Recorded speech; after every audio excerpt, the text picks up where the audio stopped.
Paumanhin po kung naputol. Paumanhin po kung naputol po yung ating live kanina.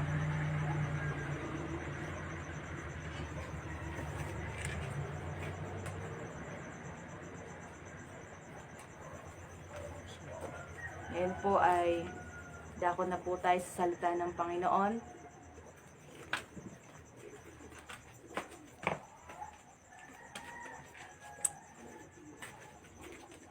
Yan. Magandang umaga po sa ating lahat. So naputol po yung ating praise and worship. So nagkaroon ng aberya. Pero anyway, ang Diyos ang sumama po sa atin ngayong umaga. At muli, magandang umaga po sa ating lahat. Sa pangalan ng Panginoon, nandito po tayo sa Doropey Torres, Dinalupihan, Bataan. So ito po ay sa pangunguna ang aming District Supervisor, Pastor Ronald Bacani. So salamat sa Panginoon sa oras na ito. Tayo ay mag-aaral ng salita ng Panginoon. Kamusta po ang bawat isa po sa atin? Kamusta po ang umaga po natin? Yan. Good morning po sa lahat. Good morning po sa mga kapatid po natin. Saan man po kayo naroroon. Saan man lugar po kayo o nasa ibang bansa po kayo.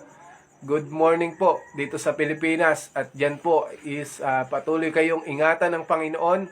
Saan man po kayo naroroon, lalo't higit sa labas po ng ating bansa. Ang pagpapala ng Diyos ay sumagana po sa bawat isa po sa atin ngayong umaga. Tayo po ay mag-aaral ng salita ng Panginoon.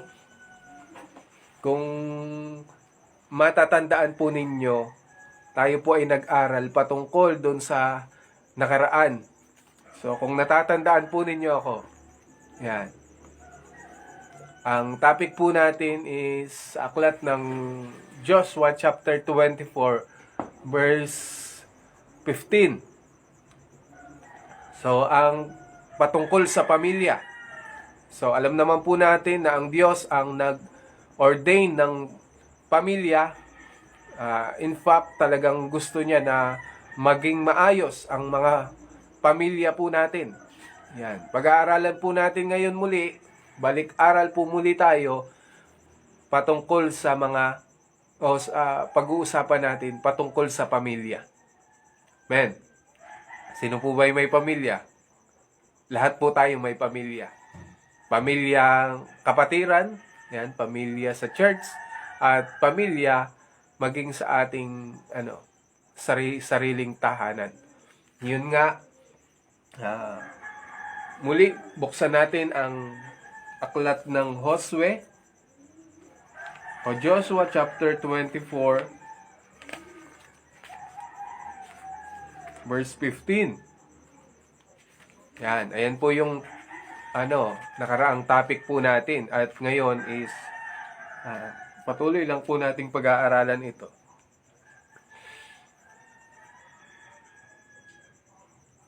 At kung ayaw ninyong maglingkod kay Yahweh, yan. Kung ayaw ninyong maglingkod kay Yahweh, pumili kayo ngayon kung sino ang inyong paglilingkuran. Ang Diyos na pinaglilingkuran ng inyong mga ninuno sa Mesopotamia o ang mga Diyos ng mga Amoreo na sinasamba dito sa lupaing inyong tinitirhan. Ngunit para sa akin at sa aking sambahayan, kay Yahweh kami maglilingkod. It is declaration. Ito ay matinding desisyon sa buhay. Amen? Yan. Yung Joshua chapter 24 verse 15, isang declaration yan ni Josue at ng kanyang pamilya na kanino maglilingkod sa Panginoon. At kung papansinin po natin, hindi lang si Josue yung nagdesisyon dyan. Amen?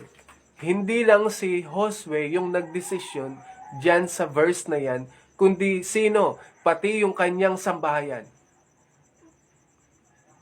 Nasama yung sambahayan niya. Dahil nagkaroon sila ng takot sa Panginoon.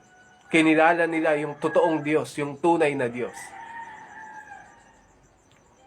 At kaya nagsabi sila na ang kanilang buong sambahayan ay maglilingkod kay Yahweh o sa totoong Diyos.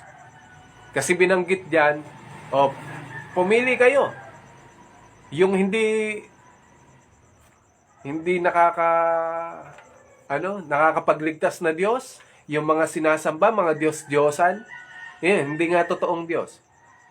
O dun sa totoong Diyos. Siyempre, ang sagot po nitong si Josue, para sa akin, pati sa sambahayan ko, pumili sila, hindi lang ako. Amen. Pati sila pumili na maglilingkod kay Yahweh. Sa totoong Diyos. Yan. Hindi lang si Josue, kundi buong sambahayan nila. Yan. Napakaganda sa paningin ng Diyos na ang buong pamilya po natin ay naglilingkod sa Panginoon. Amen po ba? Kaya nakaka-encourage naman, totoo, yung ating kinikilala at patuloy na, tawag dito, yung ating General Superintendent, yung kabuuan ng kanilang pamilya, na nakaka-bless dahil yung buo nilang sambahayan is naglilingkod sa Panginoon, yung Masaredo family. Isa yan sa tinitingnan natin na ang pamilya nila talagang yung nandun yung modelo ng paglilingkod sa Panginoon. Ganon din po sa atin. Napakasarap na sa paningin po natin, sa pakiramdam din po natin, na yung pamilya po natin is may takot sa Panginoon and at the same time, naglilingkod sa Panginoon. Amen. Ang pag-uusapan naman po natin nung nakaraan is patungkol dun sa kabuuan ng pamilya. Ngayon, ang pag-uusapan po natin yung pamilyang maligaya. Pamilyang happy. No? Pamilyang hindi naman nagtatawanan lagi, kundi talagang makikita mo yung kaalwanan ng buhay, yung kagandahan ng buhay, yung kabuuan ng buhay ng buong pamilya, ng buong sambahayan is talagang nandun yung hindi malungkot, hindi yung may pag-asang pamilya. Okay? Yan yung pag-aaralan po natin. Pamilyang maligaya. Concern ng Diyos na lumigaya bawat pamilya po natin. Amen. Pero kung papansinin po natin, tumingin po kayo sa inyong paligid. Tumingin po tayo sa paligid po natin. Ano po yung mapapansin ninyo sa mga pamilya? Ano po yung mapapansin po natin? Magugulo. Mga broken family. Tama po pa? Maraming mga pamilya ngayon ang wasak. At isa yun sa nagwasak ay ang dyablo. Alam natin yan na ang dyablo umenter dun sa mga pamilya at winawasak. Ngayon, concern ng Diyos na maging maayos, masaya yung ating pamilya, buo yung ating pamilya. Kaya lamang, sa katotohanan po ngayon ng buhay, kung titingnan po natin, marami ang wasak na pamilya.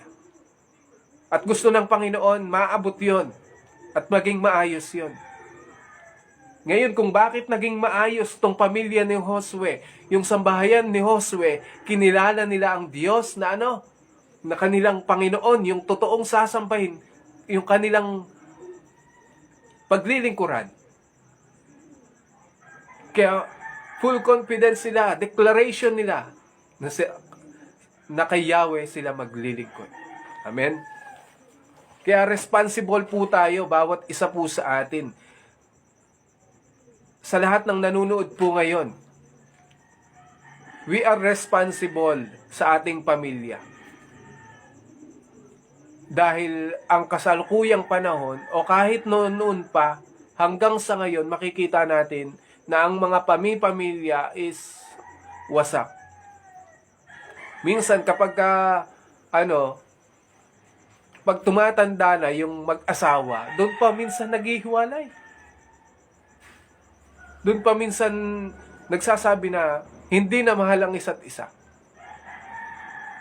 Ayun yung nakakalungkot na bagay. At minsan hindi lang naman mga unbeliever yung inaatake nito. Yung nawawasak. Minsan kahit nga yung mga lingkod ng Panginoon, buo nga'y pamilya pero parang wasak. Merong mga ganun pagkakataon. Na kung titingnan natin, okay. Pero hindi pala okay. Nagegets nyo po ba? Na may mga pamilya talaga ngayon is hindi nagiging maayos. Anyways, pagpatuloy po tayo. Concern ang Diyos na maging maayos po yung pamilya natin. Kailangan lang, bawat isa po sa atin, we are responsible na magkaroon tayo ng panahon sa ating pamilya. Huwag na natin puro sabihin na magmi-ministry ako. Maglilingkod ako sa Panginoon. Paumanhin sa mga pamilya ko, sa asawa ko, sa mga anak ko. Pasensya na kayo Dito muna ako, maglilingkod muna ako sa mga tao. Magmi-ministry muna ako. At yung may ministryhan mo naman na yon is mga pamilya din. Okay? Hindi po pwedeng ganon.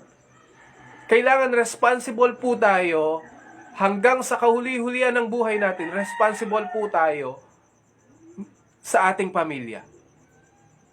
Huwag nating kakalimutan yan. Tingnan po natin sa aklat ng unang Timoteo, chapter 5, verse 8. Kailangan ng tamang handle sa pamilya. Habang nagme-ministry tayo, wag nating kakalimutan yan. Kasi maraming mga bata ang hindi naman nagrebelde, sumama yung loob dahil inuna yung maraming bagay. Patungkol ito sa Kristiyano, inuna yung maraming bagay at nalimutan yung pamilya. Kaya may mga bata na nagre-rebelde, may mga sumasakit yung kalooban. Nagtatanong sila, talaga bang Kristiyano ang magulang ko? Bakit hindi kami inaasikaso? Bakit walang panahon sa amin? Magkaroon tayo ng panahon ngayon. Pero basahin po natin ang aklat po ng unang Timoteo, chapter 5, verse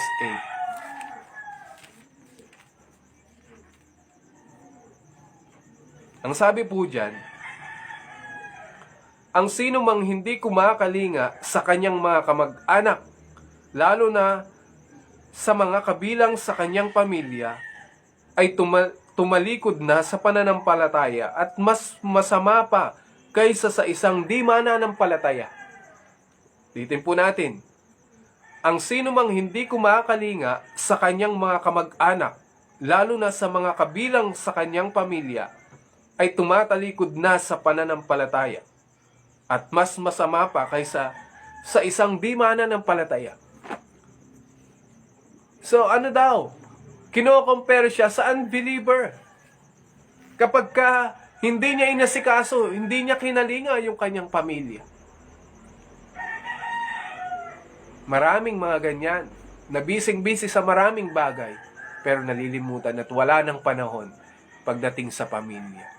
Tayong mga Kristiyano, responsible po tayo, lalo tigit tayong mga magulang, na impluwensyahan natin yung ating mga anak. Nang sa gayon, lumaki sila. Alam naman po natin yan, maraming katuruan sa Biblia. Sabi sa Kawikaan, ituro sa bata ang daang dapat niyang lakaran at sa kanyang paglaki, hindi niya ito malilimutan. Okay? Kaya ituturo natin, bilang mga magulang na mga Kristiyano, ituturo natin sa ating mga anak, sa ating pamilya. Iimpluwensyahan natin sila ng paglilingkod sa Panginoon, pagkatakot sa Panginoon. Amen. Salamat sa Panginoon. Patotoo ko lang po. Nagpapasalamat po ako sa Panginoon dahil kami po ay lumaki na talagang dito sa church, kami po ay lumaki ng pinalaki ng magulang po namin. Lalo tikit ang nanay. Ang Pastora Nimpa. Tuwing kami ay nagkakaroon ng kasalanan, nakakagawa ng hindi maganda, ang ginagawa ng aking magulang, Pastora Nimpa, lumuhod kayo sa pulpito. Magbasa kayo ng Biblia.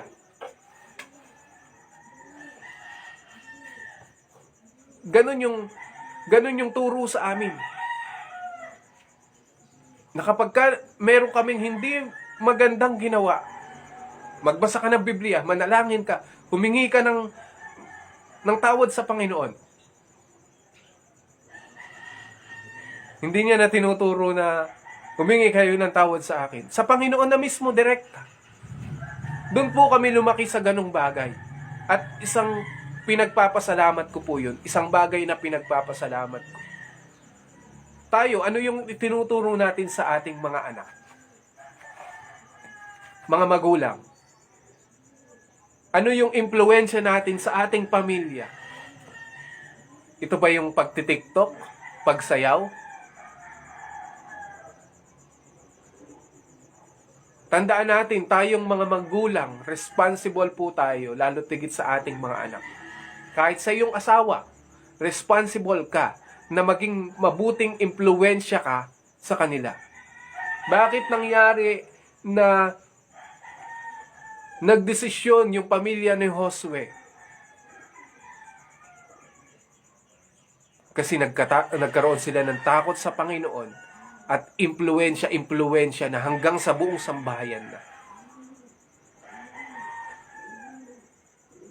Kaya impluensyahan natin ng tamang impluensya na nagmumula sa salita ng Diyos. Yung ating pamilya.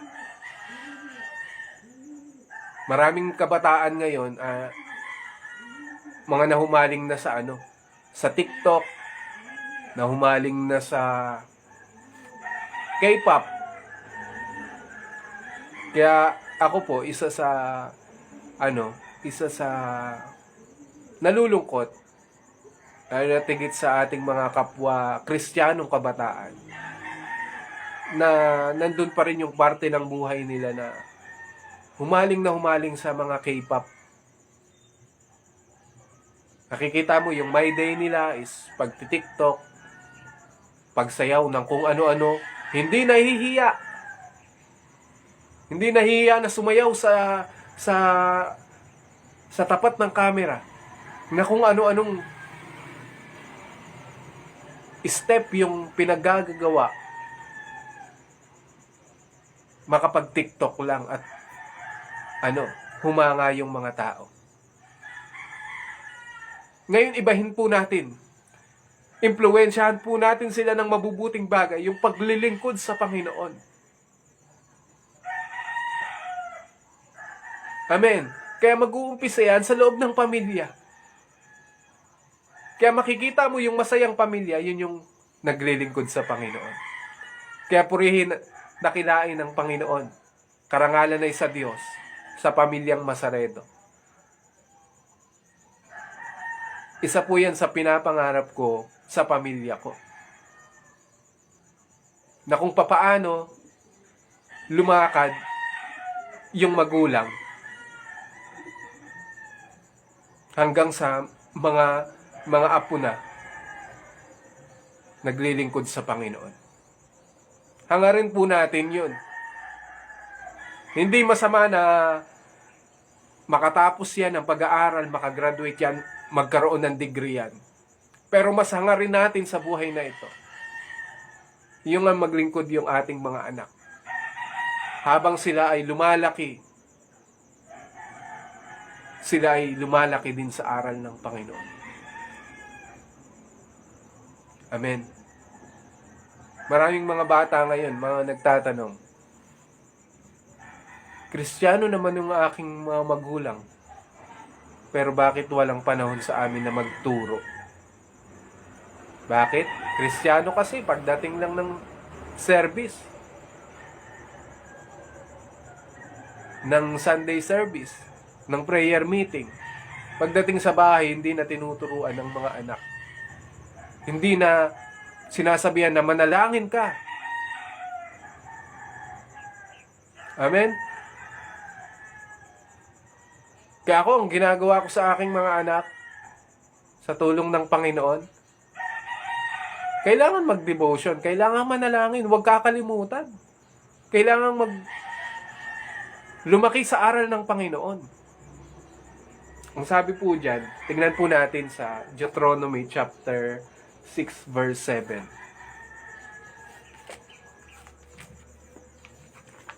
Ito po, isang review lang po sa atin ito. Napakagandang verse sa Deuteronomy chapter 6 verse 7.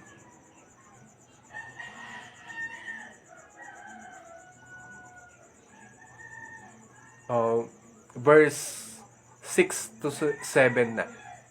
Okay? Sabi diyan, ang mga utos niya ay itanim ninyo sa inyong puso. Ituro ninyo sa inyong mga anak. Pag-aralan ninyo ito sa inyong tahanan, sa inyong paglalakbay, sa inyong pagtulog sa gabi, at sa inyong pagbangon sa umaga. Ipulupot ninyo ito sa inyong mga kamay bilang tanda. Itali sa inyong noo. Isulat sa mga hamba ng pintuan ng inyong bahay at mga tarangkahan. Okay. Itinuturo dyan. Sinasabi dyan na ituro sa mga anak. Pag-aralan sa bahay. Kaya nung linggo, sinabihan ko po yung mga kapatiran po natin dito sa church. Na magkaroon naman kayo kahit verse sa bahay. Mare-recognize yung mga INC dun sa logo nila. Tama po ba? Yung mga INC po nating, mahal din po natin sa Panginoon yan. Gusto po natin makaranas po sila ng katulad po sa nararanasan natin. Pag nakita nyo po yung INC sa bahay po nila is may logo. Ganun sa atin, pakita naman natin na tayong mga Kristiyano, pagdating sa bahay natin, mare-recognize talaga na Kristiyano tayo dahil sa mga verse.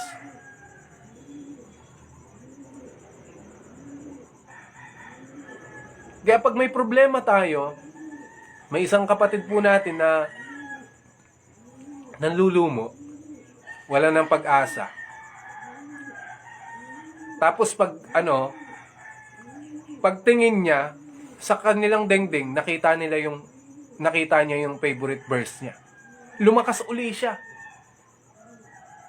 Kasi nakita niya yung bersikulo na magpapalakas sa kanya at akmang-akma dun sa pagkakataon. Kaya napakalaga. Ito, sikreto ng pamilyang masaya.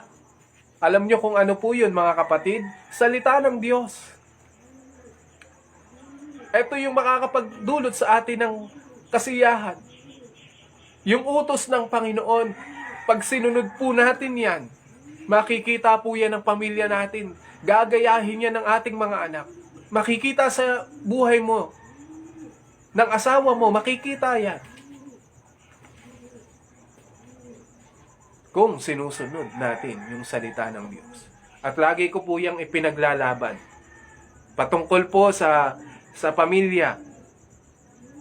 Hindi yung tawag dito, hindi yung sarili kong prinsipyo o pananaw sa buhay. Lagi ko itong sinasabi sa mga nakakausap ko. Prinsipyo ng Biblia. Yung i-guide natin sa ating pamilya. Amen. Kaya mahalaga yung impluwensya natin. Ikaw na kabataan, kung ikaw pa lang yung nakakakilala sa pamilya mo, manindigan ka, kapatid. Minsan isang araw makikita mo, pati yung pamilya mo, kasama mo na. Basta nagpapatuloy ka na lumalakad sa kalooban ng Panginoon, Hindi ka bibiguin ng Panginoon.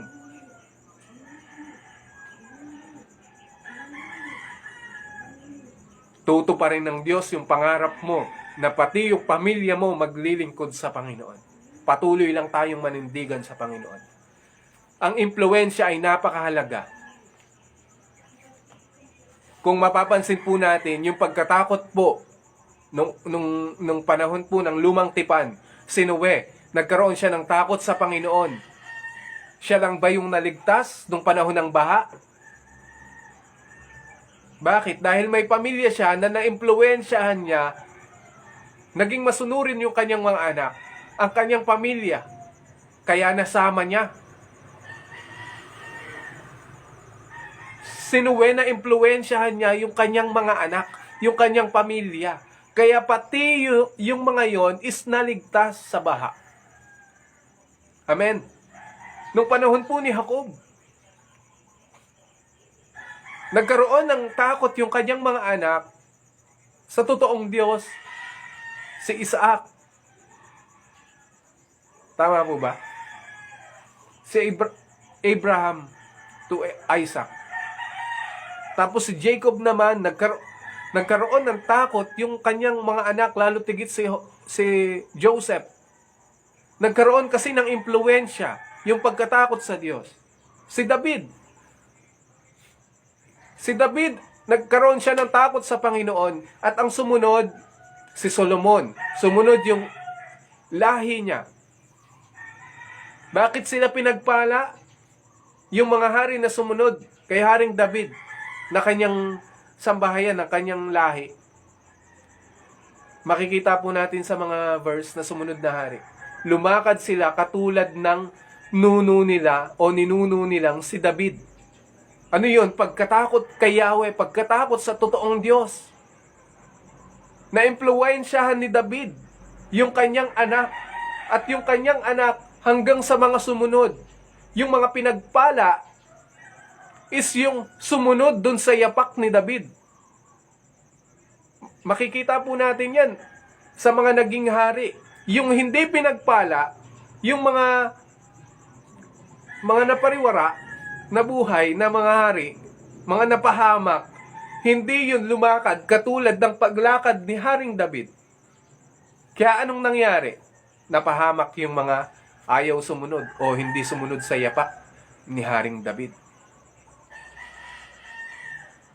Kaya napakahalaga ng impluwensya natin. Tayong mga Kristiyano, tayong mga believer, mga nakakakilala na sa Panginoon, manindigan po tayo. Impluwensyahan natin yung ating mga asawa. Di ba masaya kapag kayong mag-asawa is naglilingkod sa Panginoon and at the same time, lagi kayong magkasama na naglilingkod sa Panginoon, sumusunod sa Panginoon. Tapos makikita yan ng inyong mga anak dahil sa impluwensya ninyo, kayong mag-asawa, makikita yan ng inyong mga anak. Nagkakaroon kayo ng bonding, nagkakaroon kayo ng panahon sa isa't isa. At mapipil ng inyong mga anak, papipil ng ating mga anak. Wow, ito yung totoong pamilya. Kaya proud yung mga anak. Dahil maligaya yung kanilang pamilya, naglilingkod sa Panginoon. Mayroong takot sa Panginoon. Amen. Yun yung maligayang pamilya. Umpisahan natin na magkaroon tayo ng impluwensya sa ating pamilya nang sa gayon. Minsan isang araw, sama-sama tayong naglilingkod sa Panginoon. At ang concern ko po ngayon, kahit dito po sa ating church, sa Dinalupihan, Bataan, ang concern ko po sa ating church dito is yung pamilya maging maayos. Lagi ko po yung pinupush. Alam po yan ng mga kapatiran po natin dito.